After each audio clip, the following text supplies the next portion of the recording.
We looked at recommendations for pre-exposure and post-exposure prophylaxis regimens. We evaluated common drug-drug interactions and managed intolerable adverse effects. Now, given a treatment-experienced HIV patient who has failed treatment, recommend appropriate antiretroviral regimen. So let's say what happens. So before treatment starts, because HIV mutates constantly, and in this picture we're showing anything that's so wild type is in green and any other color is a resistant type of HIV. So before you start treatment, so predominantly most HIV is wild type, and that's because wild type is actually more fit. Wild type HIV can actually replicate efficiently.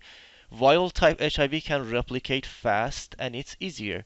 So because of that, wild type will always be predominant, because if it's some sort of resistant, although that mutation has caused resistance, but that mutation also makes the virus less fit. So resistant HIV is not as efficient when it comes to replication, and it doesn't replicate as fast. So you will always have wild type as a predominant. So once you start treatment, you will wipe out all of these, wild type, and except the resistant type, right? And that's the reason we use three combinations. So if it's usually, even if the resistant type is unlikely to be resistant to all three agents, so you typically end up wiping it. Um, or if it's some sort of resistant that you cannot really wipe it out, but because you have the two nuke backbone, it will just be there and be inactive. So it won't be. So in other words, once you start treatment, you are able to suppress the virus. So you suppress the virus and the levels will be undetected. So the problem is, if the patient has adherence issues, so if they're not taking their drugs, you will not be able to suppress this. So once the suppression is interrupted, then because you wiped out most of the wild type, uh, you know, so wild type is not predominant anymore. So if you interrupt it, the things, so the viruses that start replicating could be the resistant type, just because you have basically removed competition from the wild type. So if there's interruption, that the resistant virus that was suppressed before starts replicating. It starts replicating and becomes dominant. And then once you start treatment again, because that resistant has become dominant, uh, it's basically becomes difficult to suppress it, and you will have treatment failure. So of course, some patients may actually have resistant virus at baseline. So if they actually got HIV from someone and they haven't been treated, and it's a combination of wild type and resistant type. So here all the blues are wild type, and the colored ones are resistant. Uh, so um, and if they don't get treatment, what happens? You have three possibilities. And number one is the most common one, because the wild type is typically more fit.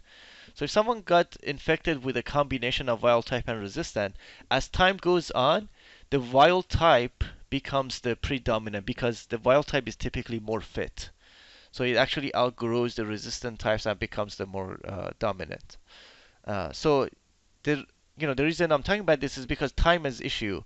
Because if someone got infected and there was resistant HIV, as time goes on, it will revert back. So if you actually got blood samples at this point and tested, you will say, oh, good, this patient has no resistance. Now, it doesn't necessarily mean that those resistant strains are gone. They're just not as predominant, so it will be difficult to detect it. But you will never get rid of the resistant ones. They will get archived in the host DNA. So if you check the levels here, you will only see wild type. The other possibility is, if that resistance didn't cause a loss of fitness, it can actually persist. So, if you check later, you can still detect those viruses. This is not as common as the first scenario. And then, of course, the third one is just talking about if there are multiple resistant strains, maybe some of the resistance will be fit and some of them will not. So the ones that are resistant will persist. I'm sorry, the ones that are fit will persist. So even if you check at this time and you detect the resistant, you are really just detecting the resistant type that's more fit, and you are not detecting the resistant strains that are still existing there, but they weren't fit enough to be dominant, so you're not detecting them. So what's important to keep in mind is that the number one is the most common. So, so if someone even develops resistance, and because um,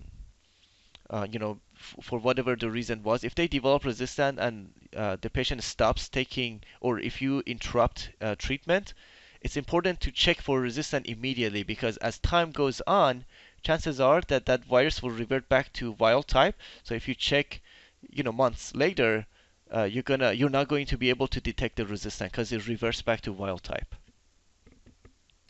So the gene sequencing, so basically when we get blood sample from a patient, through the process of PCR, we actually quantify the RNA, and then they actually can see the genome on the HIV virus, and that's how we can actually, once we get the sequence of the HIV gene, we can actually check for resistance.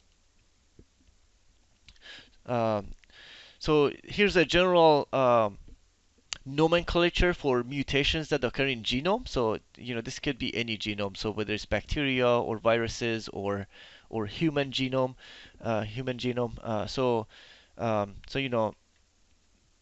there are genes for, because there are a lot of different nucleic acids, there is a location. So these will be, starting from the point of origin on the chromosome. These are numbered. So you can point to a specific one, and that has a number, and that means the number of nucleic acids from the point of origin.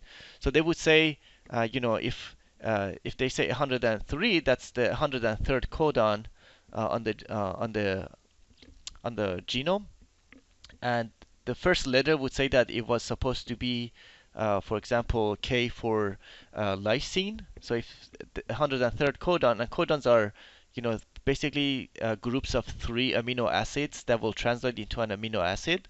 So if the 103rd codon was supposed to, in the wild type, code for K, which is the letter for lysine, it has been mutated to instead of lysine translate into asparagine. So N is asparagine. You don't have to um, know these letters. That's from biochemistry. Hopefully, you learned um, the the 20 amino acids that they have names, that they have letters. But anyway, that's the nomenclature they use for mutations. So here's an example. So let's say you have a blood sample from your patient, and once you send it to the lab, they will sequence the HIV genome, and then they will check for mutations that will lead to resistance in specific drug classes. So they will check for reverse transcriptase. So this is on the gene that will actually translate into a protein in the HIV called reverse transcriptase. And because mutations in that gene can lead to changes in the reverse transcriptase, that could lead to resistance to our reverse transcriptase inhibitor, so nukes and non-nukes. So for example, the common mutations that lead to resistance are M184V. So for example, M184V will lead to resistance to emtricitabine and lamivudine. K103N will lead to resistance to efavirenz. Now you don't have to memorize this, but when you get when you get the results, it will actually list the agents that they will cause resistance to, and it will list um, basically drugs that will still be susceptible. And so it will be basically like susceptibility report that you get for bacteria. It will tell you which agents are still susceptible. So it does it for, um, let's see, it also does sequencing for the protease protein. So the gene in the HIV that will translate to protease can have, in this case, actually, there are no documented. What you don't see here is that you can also sequence the integrase protein. So of course, if someone has treatment failure, it's important to assess to whether they had, what was the reason? Was it adherence? Was it drug interaction, drug-food interaction, or was it adverse effects? So you need to figure out what was the cause for it. And then, if you are to check for drug resistance, it needs to happen while they're still taking the pill, or at least within 4 weeks of discontinuation, because the longer you wait, it's going to revert back to wild type, so you will be unable to catch what kind of resistance they had. So ideally, you should check for, as they're failing, you should check for resistance while they're still taking it. And then if you had to, so let's say it was adverse effects and you really had to discontinue it, you should really check for resistance within 4 weeks. So one thing is, occasionally you may actually have to wait to get, at least 500 copies per ml, because if it's less than 500, you're not gonna have enough copies to actually sequence and do an analysis for resistance. So sometimes, while they're on treatment and they have, like, let's say 200 copies per ml, you may actually have to wait till ideally you need 1,000 copies per ml, but even between 500 to 1,000 should be enough to detect resistance. So once you change treatment, you should at least have two agents. So monotherapy should never be used unless you really are left with only one agent that's susceptible. So ideally, you need at least two that are active against the virus, based on the results of the susceptibility. And you should discontinue the previous treatment that was shown to be resistant. And of course, you will have difficult to treat patients that you really have nothing left. So they do. So even if it's hard, if you have nothing left to suppress the virus, the guideline does recommend to continue, whatever you can, just as long as there are minimum toxicity, just to preserve the CD4 cell counts as long as is possible. And with our current treatment, this scenario is not as common anymore. But 10 years ago, this would happen a lot because we didn't have a lot of agents, and once resistance occurred, you may not have had a lot of options left. This hardly happens anymore. Now, occasionally you will have a patient whose viral load goes above 200. So it's not to assume that every time this happens that they have built resistance. So it's, I'm sorry, I should say less than 200, but detectable. So between, whatever the lower level of the assay is. So typically 20. So between 20 to 200. It's not to say that they've actually failed treatment. So it's recommended to just continue and then check the levels again. But if it happens to be more than 200, within 1,000, then you may the patient should be considered as virologic failure, and as soon as it's greater than 500 copies per ml, you have enough to check for resistance, so you should check for resistance. Now, if you do get someone whose level greater than 1,000 and you check for resistance and you don't find it, this is almost always because the patient is not adherent. So we have adherence issues.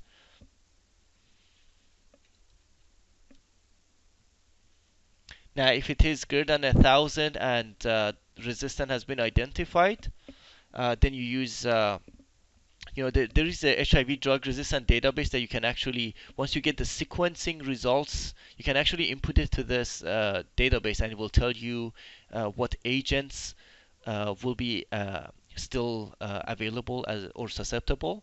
And also, the sequencing report that you get from your lab can also give you this information. But if they don't, you can use this database.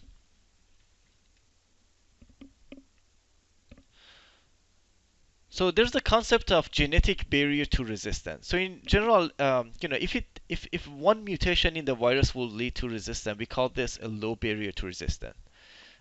For example, if emtricitabine has a low barrier to resistance, that means a single mutation in HIV can actually lead to resistance against emtricitabine. Now, if it takes more than one mutation for the virus to become resistant to that agent, we say that has a high barrier to resistance. So typically, protease inhibitors and integrase strand transfer inhibitors have a high barrier to resistance. So as you can see in this picture, you can see it shows how many mutations it'll take for the HIV to become resistant to the agent. So typically, emtricitabine and lamivudine takes one. Nabokivir and TDF take about 2 mutations. Also, on the y-axis here, we're showing the potency. So typically, most of these drugs will lead to a 2-log drop in the viral load, whereas the rest of them are very potent, so they lead to a 3-log drop. So all the potent agents are like integrase inhibitors and our protease inhibitors. They're very potent. They can drop the viral load significantly, whereas our nukes and non-nukes have similar potency. They primarily affect the reverse transcriptase, and they lead to 2-log drop.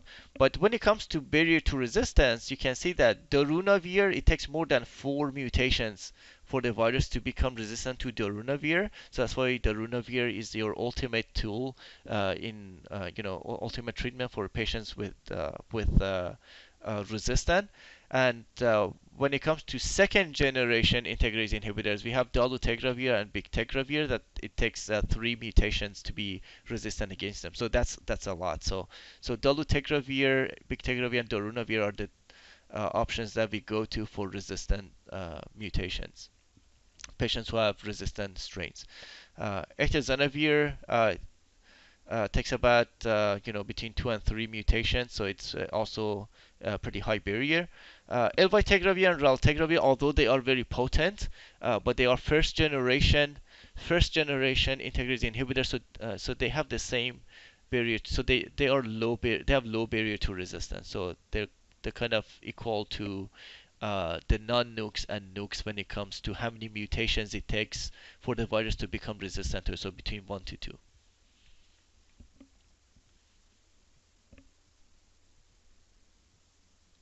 So this basically has the same information that I mentioned. So it says, dolutegravir has a high barrier.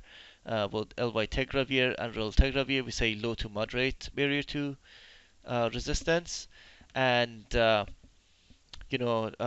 inhibitors like atazanavir and darunavir have high barrier to resistance, and our non-nukes like rilpivirine have a low barrier to resistance.